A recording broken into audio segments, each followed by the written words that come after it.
Quem diria que algo tão desacreditado, que já tem tanto preconceito, tantos críticos, poderia ajudar um país que está sofrendo com uma guerra, que está sendo invadido ali por outro país. O mundo está mudando cada vez mais e a gente começa a entrar ali praticamente com quase que o que seria imaginado como um universo paralelo, onde coisas antes inimagináveis começam a acontecer, começam a ficar cada vez mais comuns no nosso dia a dia. E se você pega, por exemplo, o próprio Bitcoin, uma criptomoeda, né, um ativo que surgiu lá atrás em 2008 e que, coincidência ou não, foi criado, né, veio ao mundo um mês depois da divulgação da falência do banco Lehman Brothers, que foi ali o estopim, né, o estouro da maior crise financeira global desde a Grande Depressão de 1930, que foi criada basicamente como uma forma de você transferir dinheiro no modelo peer-to-peer, de pessoa para pessoa, sem o intermédio de um terceiro, que hoje nas transações financeiras com moedas entre aspas normais são os grandes bancos, né, as instituições financeiras. E assim como tudo que é novo, todas as grandes inovações, no começo ninguém acreditava, ninguém botava muita fé no Bitcoin, apenas ali alguns poucos entusiastas. Isso porque a maior parte das pessoas não via muita utilidade no Bitcoin. Fala, pô, eu já tenho o meu meio de pagamento do meu banco, já tenho meus dólares, meus reais, meus euros, para que eu vou precisar de uma outra moeda para transferir dinheiro para as pessoas? As vantagens de você usar uma criptomoeda para fazer transações financeiras ainda não eram muito difundidas e não tinham muitos adeptos. Inclusive, a gente tem um registro da primeira transação comercial utilizando bitcoins, que foi o caso de um americano que comprou 2 pizzas e pagou em bitcoin. Como a própria pizzaria não aceitava, ele foi na internet, lá na época em um fórum de criptomoedas, e ofereceu 10 mil bitcoins para quem comprasse 2 pizzas lá para ele numa lanchonete do Papa John's. Acabou que uma pessoa nesse fórum aceitou a proposta, fez a compra lá de 2 pizzas para esse cara, né? Ligou, mandou entregar no endereço dele e recebeu 10 mil bitcoins em troca. Pois é, né? Hoje isso parece um negócio muito absurdo, porque esses 10 mil bitcoins valem na cotação atual 430 milhões de dólares, que dá mais de 2 bilhões de reais. Isso foi o preço que o cara pagou em 2 pizzas. É óbvio que naquela época o Bitcoin não era tão valorizado, né? Esses 10 mil Bitcoins equivaliam ali a perto de 40 dólares e não tinha como o cara imaginar que um dia o Bitcoin teria tanta valorização, seria algo assim que ele teria pago 2 bilhões de reais em 2 pizzas.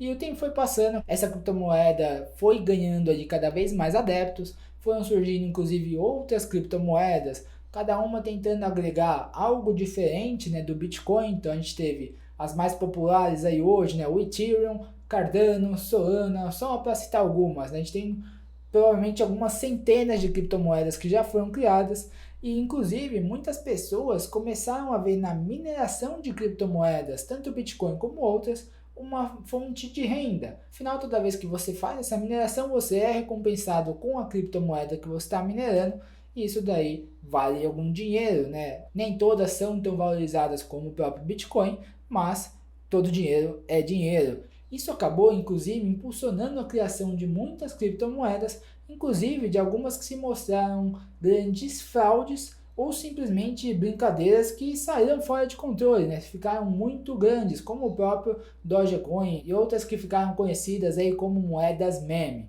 O tempo seguiu passando, em 2013 o valor de mercado do Bitcoin passou de 1 bilhão de dólares, mas ainda assim ele era ignorado pela maior parte das pessoas e ficou próximo desse valor ali de 1 bilhão de dólares até meados de 2017, quando a moeda teve o seu primeiro pico de popularidade, com seu preço ultrapassando ali a marca dos 17 mil dólares por moeda e seu valor chegando à marca de 300 bilhões de dólares.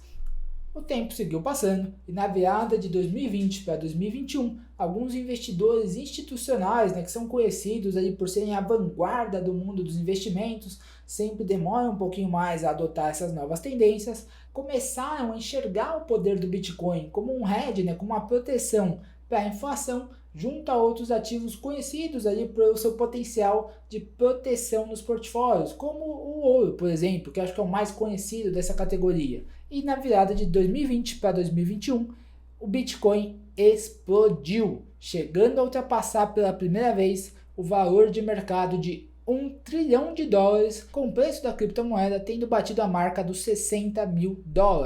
Hoje, apesar da ainda alta volatilidade desse ativo, das criptomoedas como um todo, com a forte inflação dos últimos 2 anos, que aqui no Brasil, por exemplo, ultrapassou 15%, se a gente somar 2020 e 2021, cada vez mais investidores estão adotando Bitcoin e outras criptomoedas nos seus portfólios.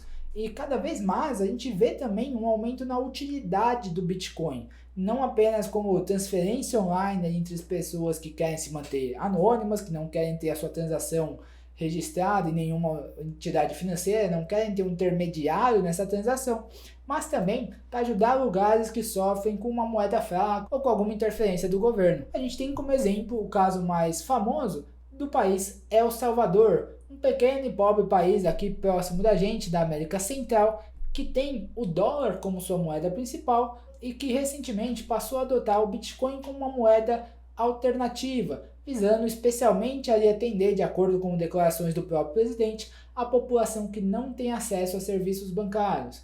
E as moedas digitais, elas também são uma alternativa para países que sofrem com a hiperinflação, por exemplo, como é o caso dos nossos vizinhos venezuelanos. Mas nem só países com dificuldades financeiras que estão trilhando aí o caminho das criptomoedas. Recentemente a gente viu o caso da cidade de Lugano, lá na Suíça, que é um dos países mais ricos do mundo. Essa cidade passou a adotar o Bitcoin como moeda nacional e está também em um movimento de incentivar a adoção dos criptoativos por parte da sua população e também tentando influenciar outros governos a seguirem ali pelo mesmo caminho. E ainda que as criptomoedas sejam vistas como ativos extremamente voláteis, essa volatilidade nem se compara com o que pode acontecer com ativos tradicionais. Olha, por exemplo, o que aconteceu com o câmbio da Venezuela, com o câmbio da Rússia agora com essa situação da guerra, até com ações da própria Rússia, ações de grandes companhias do setor de petróleo ou até mesmo de grandes bancos russos. Eu duvido que você já tenha visto uma queda de 97, 98% no valor do Bitcoin. Não viu? Porque nunca aconteceu. E como existem cada vez mais investidores colocando seu dinheiro em criptoativos, a tendência é que essa volatilidade siga diminuindo. E um outro papel importante das criptomoedas é a facilidade com que pessoas ao redor de todo o mundo podem se envolver, podem influenciar em eventos globais, sem sair das suas casas. Olha, por exemplo, as doações que foram feitas para a Ucrânia em criptomoedas. Conseguiram arrecadar aí perto de $50 milhões em Bitcoin, Ethereum, Polkadot, incluindo $5 milhões do fundador desse projeto, Gavin Wood, e até mesmo doações em Dogecoin, que na teoria seria uma moeda meme. Outra coisa muito legal é que teve um NFT da bandeira ucraniana que foi criado aí por um DAO, que é a sigla em inglês para Organização Autônoma Descentralizada.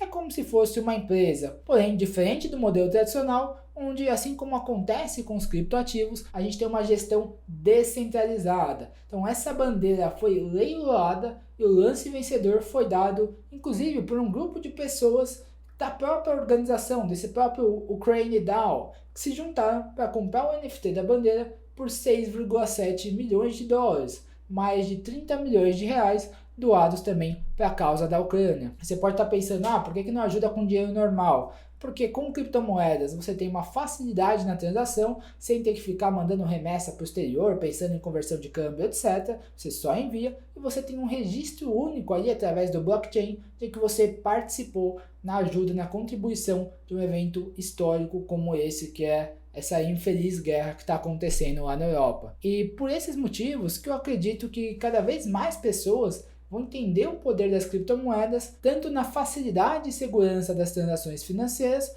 como também na sua resiliência como reserva de valor. Inclusive, depois que o próprio presidente do Banco Central norte-americano, Jerome Powell, falou sobre uma possibilidade de existir mais de uma moeda como reserva de valor de um país, os rumores para mais governos passando a adotar o Bitcoin começaram a ficar ainda mais fortes. Mas além disso, acho que o que está virando cada vez mais consenso na mente das pessoas é o poder que o Bitcoin e outras criptomoedas possuem como proteção à inflação, principalmente em países que têm um câmbio frágil, como por exemplo o próprio Brasil. O americano, o europeu, essas pessoas que vivem em países ricos, eles não estão tão preocupados assim com inflação, porque eles têm uma moeda forte e uma alta capacidade de gerar renda nessa moeda forte. Agora, o argentino, o ucraniano, o venezuelano, o brasileiro, essas pessoas eles sofrem mais com o desemprego, sofrem mais com o câmbio e sofrem mais com a inflação também. Então, ter parte do seu patrimônio, se você vive em algum desses países, atrelado a criptomoedas, pode te ajudar e muito a proteger o seu poder de compra.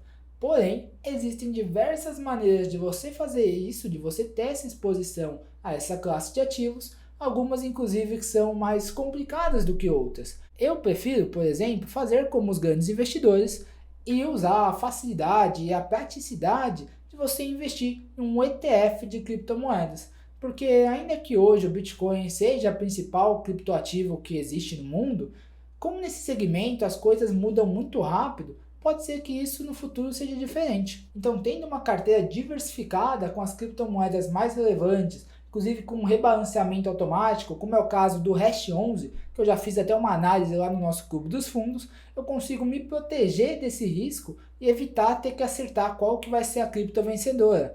Inclusive, se você quiser ver essa análise que eu fiz e entender também mais sobre como os grandes investidores investem e como que você, que está aí, ainda que você nunca tenha investido, que você está começando agora, você pode replicar a estratégia desses grandes investidores. Eu vou deixar aqui na descrição o link para uma apresentação onde eu explico melhor como é que você pode fazer isso. E com esse vídeo eu espero que você tenha entendido o grande potencial que as criptomoedas possuem. Não olhando do ponto de vista de especulação, de ficar comprando e vendendo, tentando ganhar essa variação de preço, de tentar ganhar dinheiro rápido, correndo aí o risco inclusive de cair num desses esquemas de pirâmide que te prometem ganhos de 1% ao dia, né? Mas sim, olhando ali do ponto de vista de mais uma classe de investimentos para o seu portfólio, uma que possui um alto retorno potencial e que vai ajudar bastante na diversificação da sua carteira e na construção do seu patrimônio ao longo do tempo. Agora, se além do universo de criptomoedas você também quer aprender como os grandes investidores fazem para investir